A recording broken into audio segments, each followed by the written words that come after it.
This video covers the remaining projects in Chapter 3. We will talk about the following commands. The first two, cat and tac, concatenate a file to the screen. The basic meaning of concatenate is to take text, combine it together, and display to the screen. This simply means we will get to see a text file. The difference between cat and tac is the order in which they display a file to the screen. Cat does no edit and displays a file in the correct order. Tac will display the bottom of the file first and the top of the file last. This is sometimes good for log files, where you want to see the newest entries at the top of the file and the oldest at the bottom. Typical log files add logs to the bottom of the file, so it is in reverse order. Let's take a look at these two commands. In Linux, we will look at a log file using the cat command.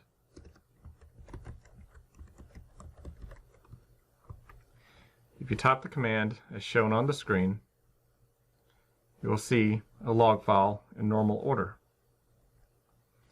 It is very large, and as we see, the newest information, August 24th, which is the current date, is listed at the bottom.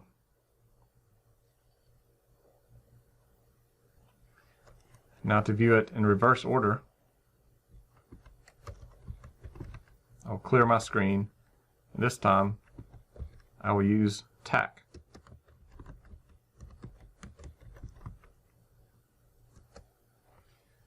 When this executes, you can see the file is in reverse order. The oldest information is at the end of the file, the newest is at the beginning. This may be good if you're wanting to print the file as a hard copy. Next, let's look at head and tail. These two commands are very similar to cat and tac. They will display the beginning of a file or the end of the file. By default, each displays 10 lines of the file. You may modify the number of lines by putting a minus and the number of lines you wish to see. Let's look at these commands now using the same log file as before. If I use the head command and look at the message log, it will show me the top 10 lines in the file. If I use tail,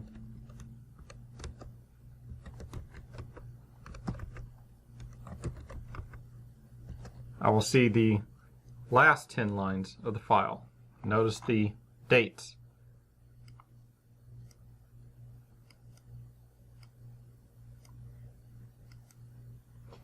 These commands are nice, as you've seen cat and tac displayed possibly 50 or more pages of text to the screen.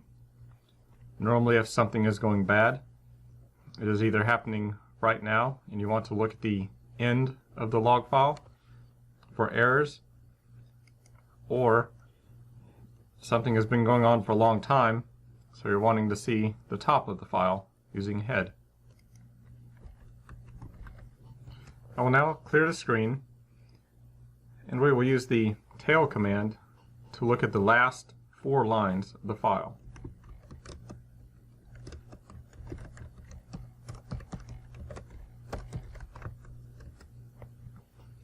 So as described, use the minus and the number of lines that you wish to see on the screen.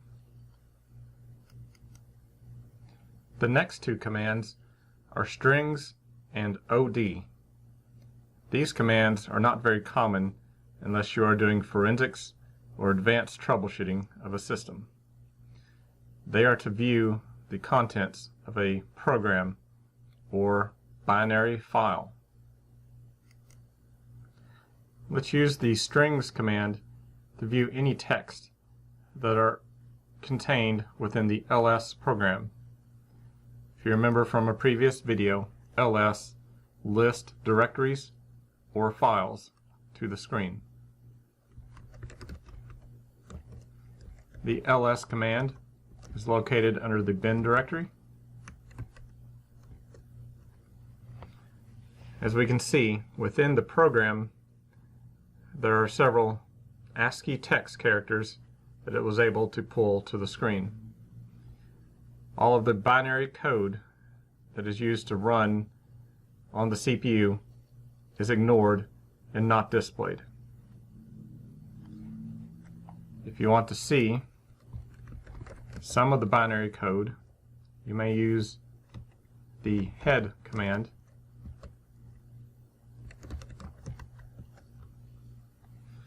and see that binary code is unreadable. So strings eliminates all of this out of a program.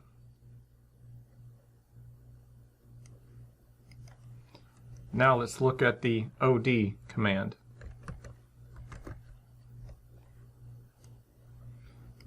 Let's type the OD command and use it against the ls.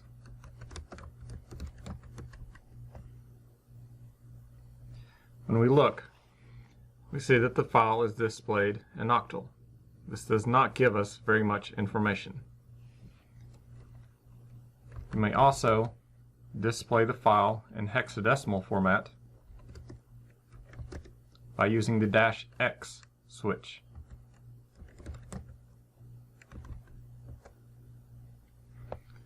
Again, for a system administrator, this does not give us much useful information. Only if you are a programmer and understand machine language. Strings and OD, I do not find very useful commands. Next, we will talk about grep and egrep. These two commands are used for searching within text files. Egrep is used if you need to use extended regular expressions. So if you need to do some advanced searching, you would use egrep instead of grep. 99% of the time, I use the grep command followed by a word that I am searching for. Let's look at an example. At the command line, I'll use the cat command to display information from the log file. Since I've been doing this video, a log rotate command has executed and moved the messages to an archive file. The archive file was renamed to messages-2015-08-24. This will likely not be the case on your machine if you're following along replicating this. You will continue to use simply messages, omitting the last part. I'm going to add a pipe character. That is normally the shift of the backslash key. This takes the output from the cat command and stores it in RAM. It then feeds it to the following command. In this case, grep, for search. I will follow the command grep with the word I am searching for. I will want to find all errors in the messages log. When I hit enter, I now see every error that has been logged in the system. This is a very useful command when your system is having problems. The last project shows you some advanced grep search techniques. However, I find that this command on the screen I use more often than not. The last item in Chapter 3 is the VI text editor. This is similar to Notepad in Windows. No matter what Windows machine or version of Windows that you go to, you can find the Notepad and open text files. In Linux and Unix operating systems, you will find the VI text editor.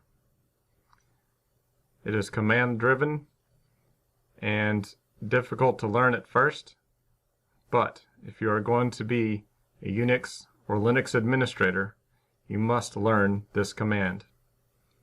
It will also be used in other classes, such as Intro to Security and System Virtualization and Troubleshooting class. Project 3-5 covers the VI text editor. I'm not going to cover the entire project. I will show you much needed commands for the VI editor. They are how to get into insert mode and type text. You hit I on the keyboard. How to get into command mode and save a file. You hit escape and then type :WQ. It has to be in that order. It stands for write the file or save the file for the W, and Q stands for quit. You cannot reverse the order. You cannot quit before you write a file. If you mess up and need to quit without saving,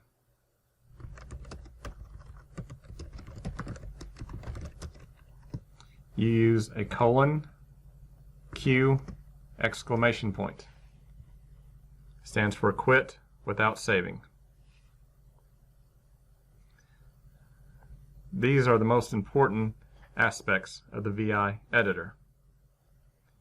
Here we will use an example. I'll type VI sample.txt. The VI editor opens. It is in command mode. If I hit keys on the keyboard, it will execute commands. So do not randomly type keys at this time. If you hit I, notice the insert at the bottom. Now I can type.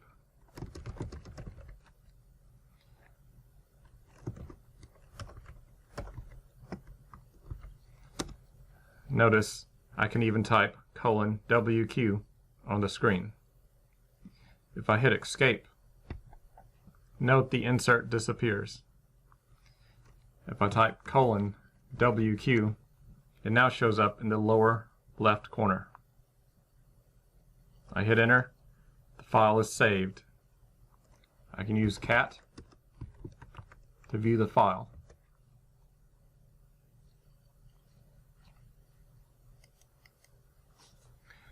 Knowing those simple steps will allow you to use the VI editor in the other classes in our program. One thing I want to add, you should use the Vim tutor.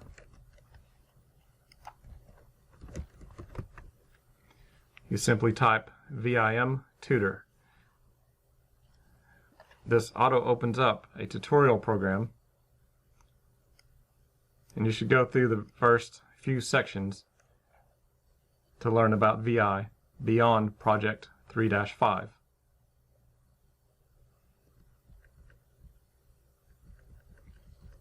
You notice you can move up and down using the up key or the arrow keys.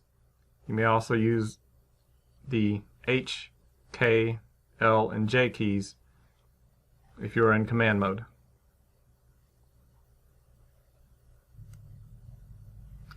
You should practice the Vim tutor several times throughout the semester. That way you'll remember the VI editor in other classes.